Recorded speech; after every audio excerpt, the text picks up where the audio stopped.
السلام عليك في آناء ليلك وأطراف نهارك. السلام عليك حين تقوم وحين تقعد. السلام عليك حين تقرأ وتبين. السلام عليك حين تركع وتسجد. السلام عليك حين تكبر وتهلل. السلام عليك حين تصبح وتمسي. السلام عليك واللیل اذا یغشی والنہار اذا تجلی۔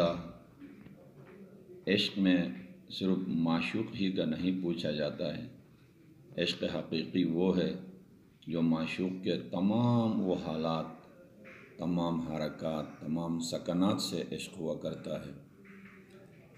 عشق اس آگ کو کہا جاتا ہے جس کی وجہ سے عاشق کے اندر تلاطم باطن اور تبسم ظاہر سے اندازہ لگایا جا سکتا ہے۔ عشق اس سمندر کا نام ہے کہ جس کی گہرائی تک کوئی پہنچ نہیں سکتا۔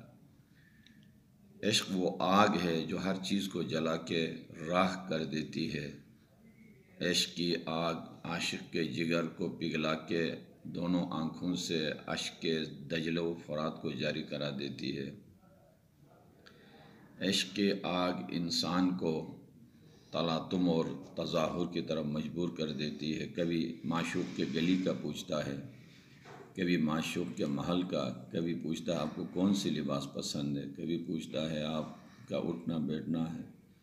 یہ ہم نے قرآن مجید سے سیکھا ہے۔ یا ایھا المزمل یا ایھا المدثر، اے اللہ تیرا حبیب تو یہ کمبل و کملی نہیں ہے، یہ چادر نہیں ہے، تیرا محبوب محیط ہے، یہ محاط محبوب نہیں ہے۔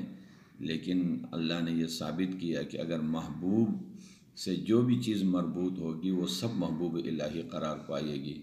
تو اگر بے جان کمبل و چادر اگر محبوب الہی ہو تو جس دامن ابو طالب نے جان عالم کو پال کے دنیا کے سامنے پیش کیا ہے وہ محبوبیت کے کس درجے پہ فائز ہوگا۔ تو اس زیارت آل یاسین میں بھی ہم نے عشق حقیقی کے وہ گر سیکھے ہیں کہ اپنے معشوق کے سامنے اظہار عقیدت کیسے کیا جائے۔ اسی کو اظہار کہا جاتا ہے۔